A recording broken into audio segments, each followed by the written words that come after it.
Halo, assalamualaikum teman aslam. Jumpa lagi bersama saya Adin dan masih tetap membahas seputar gangguan asam lambung GERD and septisematis. Oke, teman-teman, di season kali ini saya akan membahas berat badan yang turun, teman-teman ya. Karena banyak banget teman-teman yang nanyain ya, teman-teman di kolom komentar itu, "Bang, kenapa sih berat badan saya turun dan kenapa sih susah sekali untuk naikin berat badan gitu ya, teman-teman ya?" Karena teman-teman itu banyak sekali yang mengalami berat badannya turun, teman-teman ya. Menurut saya itu hal yang wajar, teman-teman ya, kalau misalkan kita sedang sakit terus berat badannya turun gitu, teman-teman ya. Apalagi kita sakitnya bukan seminggu 2 minggu gitu, teman-teman ya. Kita itu mengalami gangguan asam lambung GERD and septisematis itu yang berbulan-bulan yang bertahun-tahun gitu, teman-teman ya. Karena untuk gangguan asam lambung GERD and septisematis itu kita itu terkena dua gangguan, teman-teman ya.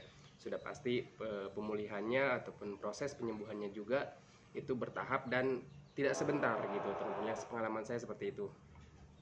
Jadi kalau mungkin ya, teman-teman ya, kalau misalkan kalian hanya terkena asam lambungnya saja ataupun di bagian medisnya saja gitu, teman-teman ya, mungkin ya pemulihan atau penyembuhannya itu mungkin cuma 1 bulan ya, terus 3 bulan udah paling lama gitu, teman-teman ya. Dan itu bisa ditangani dengan menjaga pola makan gitu, dan menjaga pola makan saja gitu, teman-teman ya. Kalau misalkan kalian hanya terkena gangguan asam lambungnya saja, itu hanya menjaga pola makan saja, mungkin 1 sampai 3 bulan itu udah paling lama sudah membaik gitu, teman-teman, sudah sembuh gitu. Nah, sedangkan kita yang terkena gangguan asam lambung GERD and septisematis itu terkena dua gangguan, teman-teman. Jadi wajar proses penyembuhannya, proses pemulihannya itu lama ya, tidak 1 bulan, 3 bulan, tidak seperti itu, teman-teman ya. Jadi pemulihannya juga agak lama ya, karena kita harus sadari itu dan pahami itu, karena kita itu terkena dua gangguan. Yang pertama itu di medisnya, yang kedua itu di psikisnya gitu, teman-teman. Oke, kembali lagi ke pembahasan masalah BB yang turun gitu, teman-teman ya. Jadi kalau misalkan kalian mengalami BB turun, kalian harus memahaminya, teman-teman ya.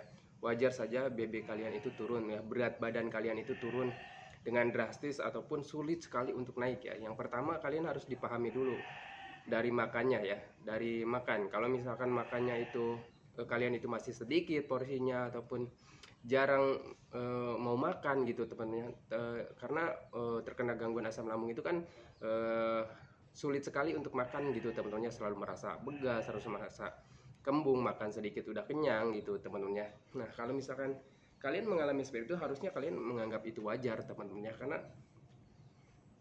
saat kalian terkena asam lambung itu pasti ya rasanya kenyang terus gitu, teman-teman, karena perut kitanya banyak gas gitu, teman-teman. Nah, terus gimana menanganinya? Ya menanganinya makannya itu sedikit-sedikit tapi sering gitu, teman-teman ya.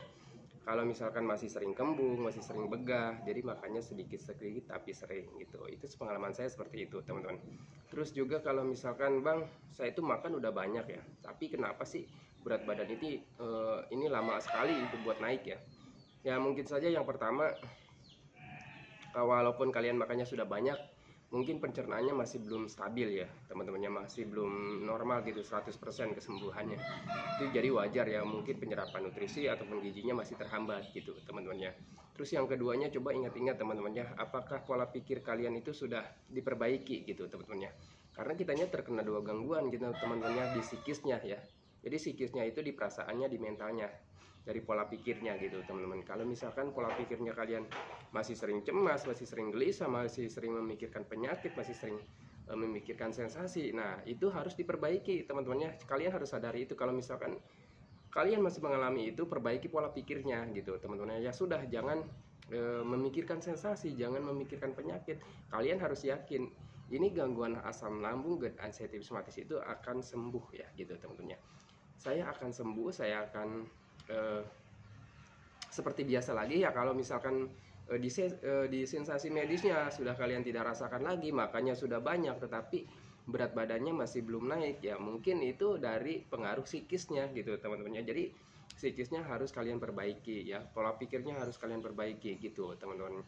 Jadi sebenarnya untuk gangguan asam lambungnya itu sebenarnya gangguan yang wajar, yang normal gitu, teman-teman. Orang lain juga sering mengalami sensasi-sensasi asam lambung gitu, teman-teman ya. Cuman bedanya kita itu terkena dua gangguan, yaitu di psikisnya, itu yang membuat kita agak kerepotan gitu teman-temannya, karena harus mengolah pola pikir gitu teman-teman. Nah untuk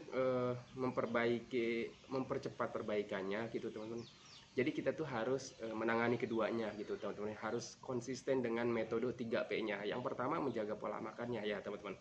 Pola makannya itu untuk medisnya ya, kita itu harus menjaga pola makan agar pembaikannya itu di bagian lambung kita itu tidak terganggu gitu teman-teman ya, dengan makanan-makanan yang bisa mengakibatkan asam lambungnya itu tidak normal atau tidak stabil ataupun meningkat lagi gitu teman-teman.